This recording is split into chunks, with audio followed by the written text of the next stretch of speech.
Bonjour à tous, Aorus News numéro 15, c'est notre récap des news du moment avec les jeux à ne pas rater, des news hardware et e-sport et bien sûr le chiffre de la quinzaine qui ne sera pas une surprise pour une fois. Allez, c'est parti avec les jeux du moment à ne pas rater.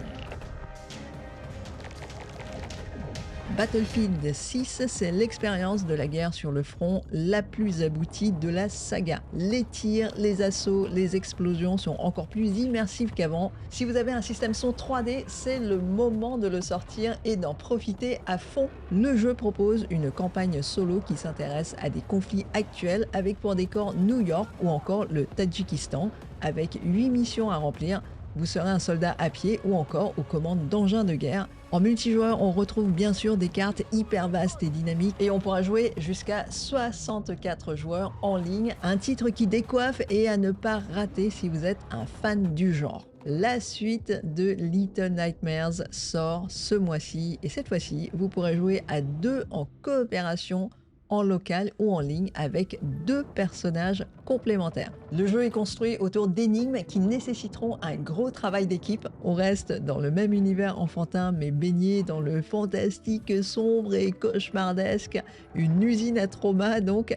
L'univers s'est élargi avec des niveaux inspirés du folklore scandinave et une ambiance sonore bien oppressante et angoissante. Ce troisième volet très original devrait donc vous passionner.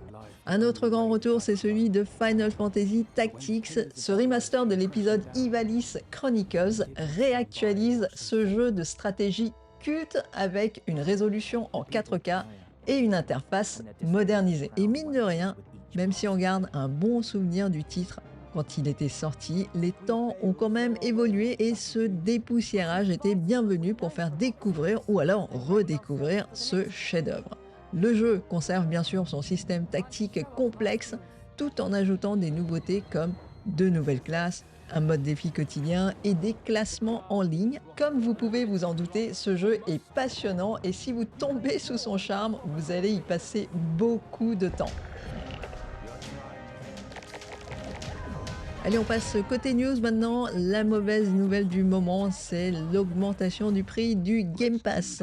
L'annonce a fait l'effet d'un coup de tonnerre dans les sphères gaming. Microsoft a donc restructuré son abonnement Game Pass en 2025 en 3 paliers. Le premier palier essentiel, 8,99 € par mois pour accéder à un catalogue de plus de 50 jeux sur console, PC et cloud et le mode multijoueur en ligne et c'est tout.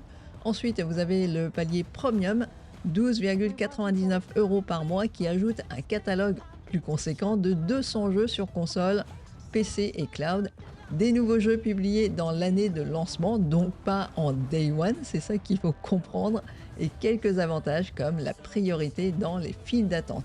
Et enfin, si vous en avez les moyens, l'Ultimate à 26,99 € par mois qui inclut le catalogue dans sa totalité avec 400 jeux, l'abonnement EA Play standard, Ubisoft Plus et l'accès aux jeux en Day One. D'autres avantages aussi comme la priorité absolue dans les files d'attente pour le cloud, le club, Fortnite et d'autres avantages. Comme service de consolation, on va dire, il y a un système de points pour gagner des récompenses selon le palier. C'est pas grand chose, mais c'est toujours bon à prendre. Les joueurs ne sont donc pas contents du tout de cette augmentation hyper agressive, notamment du palier Ultimate. Ceci dit, si vous jouez sur PC, c'est peut-être le moment de se pencher sur le PC Game Pass qui passe à 14,99 €. C'est une certaine somme, mais c'est toujours moitié prix par rapport au palier Ultimate. Vous avez donc accès aux jeux PC, un catalogue légèrement différent, mais aussi aux jeux en Day One, l'abonnement EA Play Standard et Ubisoft Plus, mais que sur PC et donc pas sur console. En gros, vous perdez l'accès par la Xbox. Si vous n'avez pas de console, de toute façon, ça ne va pas changer grand-chose et c'est peut-être la solution à adopter.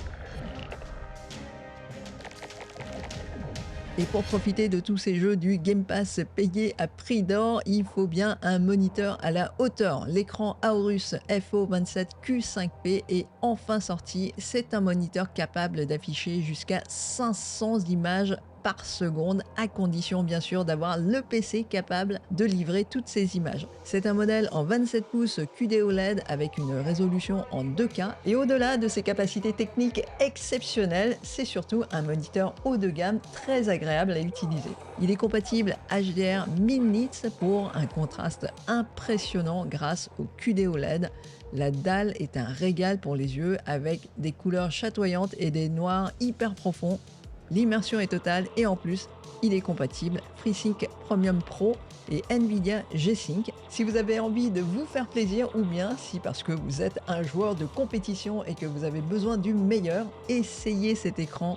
Vous ne le regretterez pas, c'est un bijou de technologie, un des écrans au top à l'heure actuelle.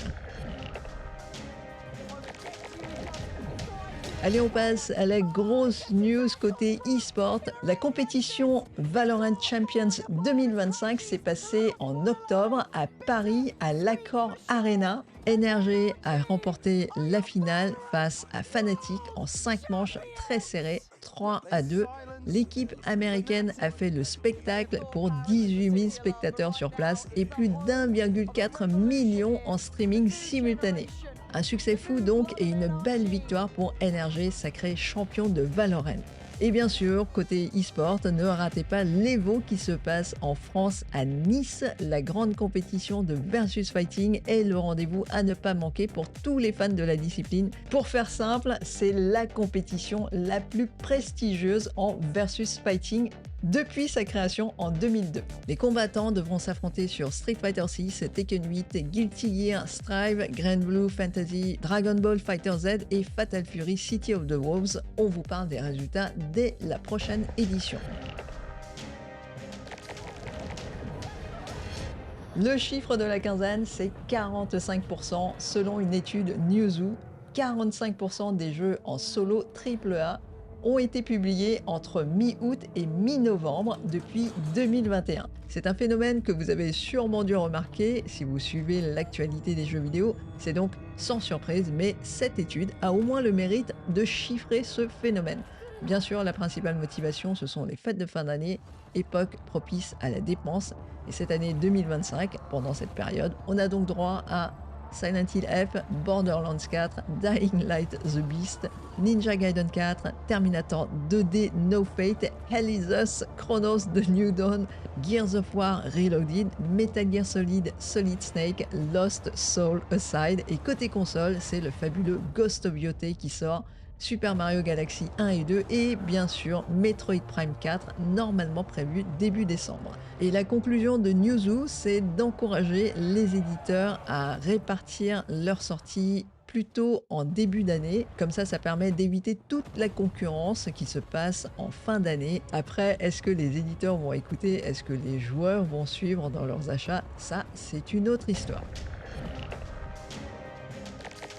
Et voilà, j'espère que la vidéo vous a plu. S'il y a des choses qui vous ont parlé, n'hésitez pas à nous en faire part dans les commentaires. N'oubliez pas de liker la vidéo, de vous abonner si ce n'est déjà fait. On se retrouve très prochainement, à peu près dans 15 jours. Soyez bien là, je compte sur vous.